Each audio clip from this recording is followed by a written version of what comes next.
Bonjour mesdames et messieurs, bienvenue à la 6e semaine d'activité du Money Hunter sur votre site internet espritlive.tv, la web TV du Québec.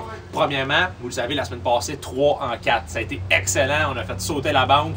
J'ai passé proche d'avoir un 4 en 4, mais bon, cette semaine, je vous le dis encore une fois, je me répète et je me répète, j'ai encore fait mes devoirs, j'ai encore fait mes études. Ça va être une semaine parfaite.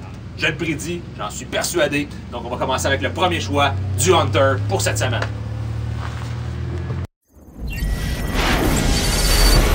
Après ça, ça se déroule bien.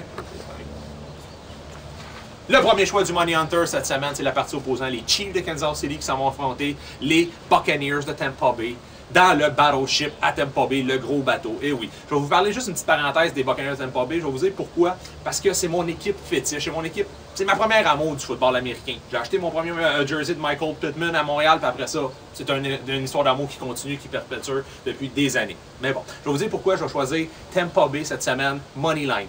Parce que, premièrement, Josh Freeman, Doug Martin, LeGarrette Blount, Vincent Jackson, Dallas Clark. Ça, personnellement, ce ne serait pas supposé être des joueurs qui donnent une fiche de 1-3. Ils vont venir très très fort. Je pense qu'ils ont étudié pour cette semaine finir avec une fiche de 2-3. Ils vont sortir vainqueurs de cette partie-là. Mais il ne faut pas négliger, par exemple, les Chiefs de Kansas City. Matt Kessel est tombé au combat la semaine passée.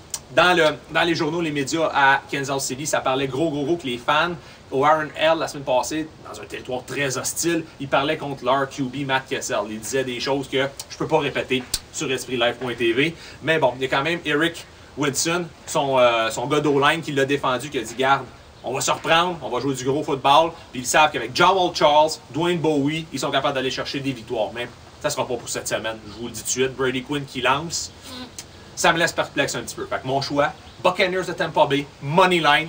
Les canons du Battleship vont sonner cette semaine, ça va être beau, ça va être le fun, parce que c'est tout le temps le fun d'aller jouer à Tampa Bay, soleil, Floride, name it, le premier choix du Money Hunter.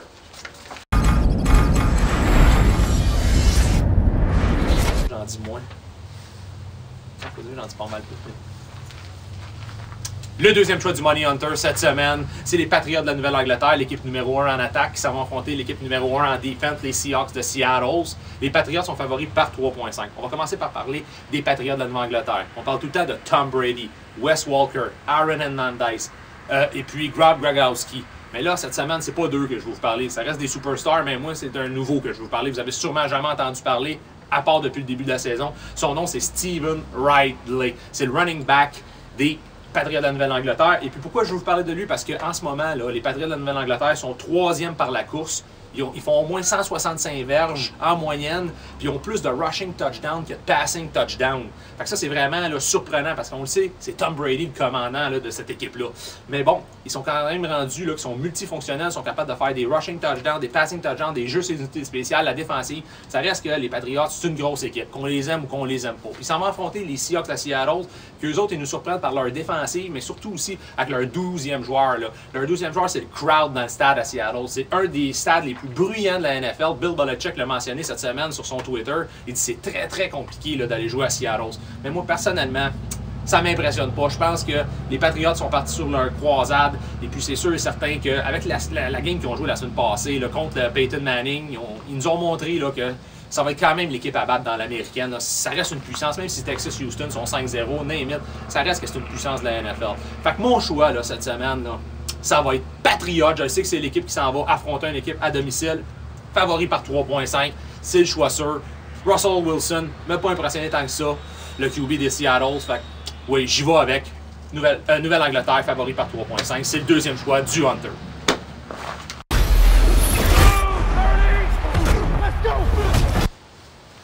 Le troisième choix du Money Hunter cette semaine, c'est la partie opposant les Packers de Green Bay qui s'en vont affronter Texas Houston, qui sont favoris par 3.5. Moi, comment je vois ça, là, personnellement, ça va être plus une confrontation défensive, menée par un Clay Matthews de Green Bay, puis 2 J.J. Watts de Houston. Il y en a un qui a 8 sacs, l'autre qui a 8 sacs et demi. Fait que là, je vous le dis, là, les deux QB, là, checkez votre blindside parce que ça va ramasser, parce que ces gars-là, là, c'est des trains. OK? Mais bon, parlons un petit peu de Packers de Green Bay. Eux autres qui ont perdu une grosse partie la semaine passée. La meilleure partie du Week 5, là, les Colts de Indianapolis qui sont allés les ramasser. Ça a été une maudite belle partie émotive. Puis là, on a vu que vraiment, là, Colts étaient là pour jouer au football, mais ça nous prouve aussi que Green Bay Packers, là, c'est plus la même équipe qui était avant. Aaron Rodgers, je vous dis ses stats de la semaine passée, qui est 21-43, 243 verges, 3 touchdowns, 1 interception. OK? Mais d'habitude, cette équipe-là, l'année passée, ça nous donnait 33,5 de moyenne de points. Puis cette année, ils nous en donnent juste 22,5. On voit qu'il y a quelque chose qui ne fonctionne pas là, dans cette équipe-là. Il y a moins de chimie. Aaron Rodgers, c'est peut-être moins QB offensif qu'on voyait. Ou peut-être que les autres équipes se sont adaptées à leur style de jeu. Puis il n'y a pas rien que ça aussi. Ils ont perdu 3 gros morceaux. Là. OK? Je vous dis tout de suite, Cedric Benson, Jermichael Finley, puis B.J. Raji. Ça fait mal. Fait que ça, je vous le dis, ça fait mal.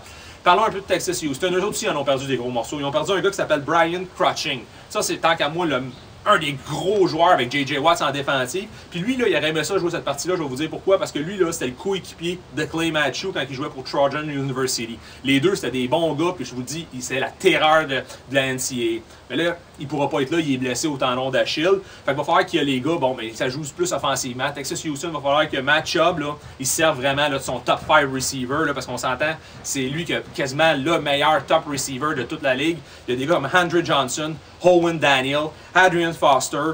Fait que, personnellement, il va falloir que cette équipe-là se fie un petit peu moins à leur défensive, un peu plus à leur offensive, puis ils nous montrent qu'ils savent jouer au foot, parce que c'est quand même une équipe qui sont 5-0. Mais moi, je vous le dis tout de suite, ils vont être 6-0 cette semaine. Ils vont remporter cette partie-là.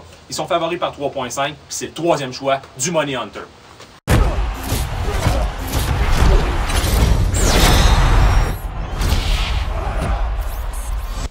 Le 4e choix du Money Hunter cette semaine, c'est le Monday Night Football. C'est la partie opposant les Broncos de Denver qui s'en vont affronter les Chargers de San Diego. Et puis, les Chargers sont favoris par 1 point. Mais moi, cette semaine, là, je me suis cassé la tête pour essayer de trouver le champion. Celui qui va sortir de cette partie-là, mais c'était compliqué. Twitter, Facebook, NFL.com, j'ai tout fait les sites pour essayer d'aller chercher le plus d'informations possible. Mais tant qu'à moi, là, cette semaine, le Hunter, là, pas de prédiction, pas de statistiques. Ça va être le pile ou face, OK, comme je vous dis. Face Chargers de San Diego, pile Broncos de Denver. Donc, je vais demander à mon caméraman ici là, qui vienne m'aider parce que je vais avoir besoin de lui. Ça va être la première fois que ça se passe sur le Money Hunter, l'émission. On va y aller avec la lock, définitivement, parce qu'il y a beaucoup de monde qui prendrait Broncos de Denver pour Peyton Manning, mais il y a beaucoup de monde qui prendrait aussi les Chargers de San Diego parce qu'ils jouent à la maison, prime time. Fait que d'habitude, c'est rare qu'on va prendre une équipe qui arrive pour visiter une équipe de la maison. Mais bon. Moi, personnellement, cette semaine, j'y vais avec la chance. On va voir ce que ça va donner, pile ou face. Et comme vous pouvez voir, c'est pile. Donc, les Broncos de Denver devraient remporter cette partie. Et c'est le 4e choix du Money Hunter. Donc, voici ce qui met fin à notre 6e émission du Money Hunter sur EspritLife.tv, la Web TV du Québec. Et puis, je rappelle mes commanditaires, Proprio Direct, l'équipe Benoît. Vous avez une maison à vendre ou à acheter sur la Rive-Sud, l'équipe Benoît, c'est le choix gagnant. 514-945-5538. Joy Barbershop, mon barbier. Merci Joy. Maxime Arsenault, pare-brise Inter-Express. Vous avez le numéro sur ma page du Money Hunter sur EspritLife.tv. Et puis Patrick Bayard, Action Mitsubishi, que vous avez aussi le numéro de téléphone. Là, si vous avez besoin d'un véhicule pour l'hiver, Patrick va pouvoir vous aider. Et puis je conclue ça aussi en disant une petite partielle de baseball, ça me tente. Là. On est présentement dimanche matin et puis on sait déjà nos 4 équipes qui s'en vont faire les séries d'association. On parle des Yankees de New York qui s'en vont affronter les Tigers de Détroit dans l'américaine. Puis on parle ici là, des Giants de San Francisco qui s'en vont affronter les Cardinals de Saint-Louis dans l'association nationale. Et comme vous avez pu voir aussi, j'avais ma casquette depuis le début de l'émission. J'étais un fan des Giants de San Francisco. Fait que je vais juste leur dire un petit props. Moi, personnellement, c'est Giants de San Francisco all the way au baseball. Je pense que ça va tout ramasser. Donc, je souhaite une bonne fin de semaine de balle, de football, name it. Yes, sir, le Money Hunter is here!